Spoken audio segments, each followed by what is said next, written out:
Bonjour. Dimanche dernier, nous avons encore perdu plusieurs de nos compatriotes sur le chemin de l'exil socio-économique en Occident. En tentant de fuir la misère du Cameroun, ils ont plutôt trouvé la mort au large de la Tunisie. Un gramme de crocs qui nous amène à poser le problème de l'immigration clandestine au Cameroun. Un sujet déjà abordé, mais seulement sous l'angle de la mauvaise qualité du service public dans nos ambassades et sous l'angle des motifs de la radicalisation de notre diaspora combattante. Dans ces sorties respectives, nous accusions alors les gens de 82 dans leur détermination à pousser tout le monde à fuir le pays. Mais ce matin, nous avons décidé d'aborder ce problème sous un autre angle, celui de la responsabilité de la diaspora du tout va bien en Occident et en Orient. Ces Camerounais de la diaspora qui vendent le rêve de l'Eldorado opèrent dans le bluff et le mensonge sur la nature toujours paradisiaque des pays dans lesquels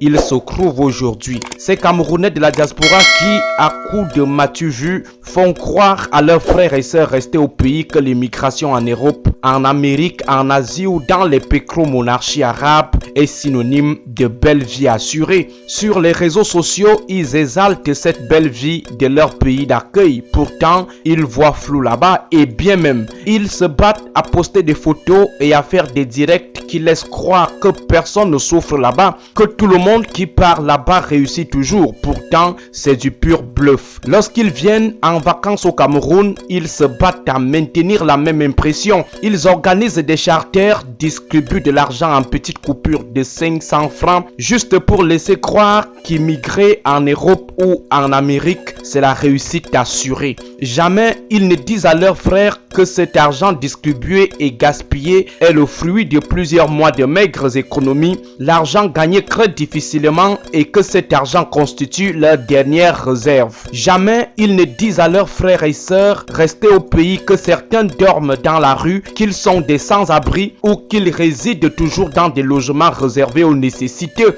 que malgré le temps déjà mis hors du pays, ils n'ont jamais décroché un emploi un jour, qu'ils n'ont jamais obtenu de papier et vivent toujours comme des fugitifs.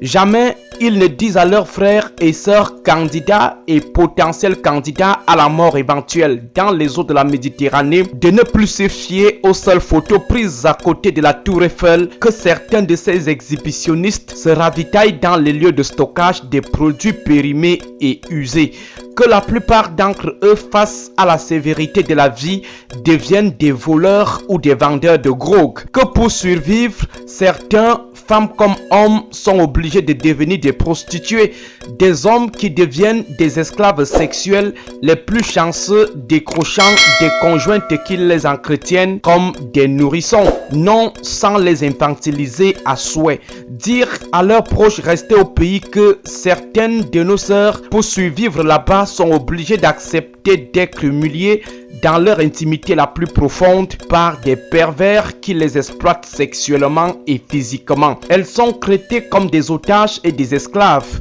Cette diaspora qui passe le temps à bluffer et refuse de dire à leurs frères que les pays qu'ils voient comme des paradis sont parfois des antichambres du stress et de la dépression à cause de la solitude ou à cause des conditions de vie très rugueuses. Certes, beaucoup réussissent leur aventure, leur vie change significativement, mais il faut aussi avouer que plusieurs continuent de souffrir malgré leur immigration. Ils souffrent bien même et rentrent parfois au pays sans un moindre investissement dans leur village, même pas une brique ou une tôle posée quelque part comparativement à leurs frères restés au pays. Notre objectif n'est pas de juger ces compatriotes. Nous aimerions tout simplement qu'ils disent de temps en temps la vérité à nos jeunes frères et sœurs qui sont toujours prêts à mourir pour l'étranger, que là-bas, ce n'est pas toujours la réussite assurée, ce n'est pas toujours le paradis et qu'il est parfois préférable de rester au pays. Pourquoi ne pas affronter le système injuste de Yaoundé au lieu d'affronter la Méditerranée? Au lieu de continuer à faire le choix de la mort au désert, pourquoi ne pas faire le choix de la mort au Cameroun dans la lutte pour l'amélioration de nos conditions de vie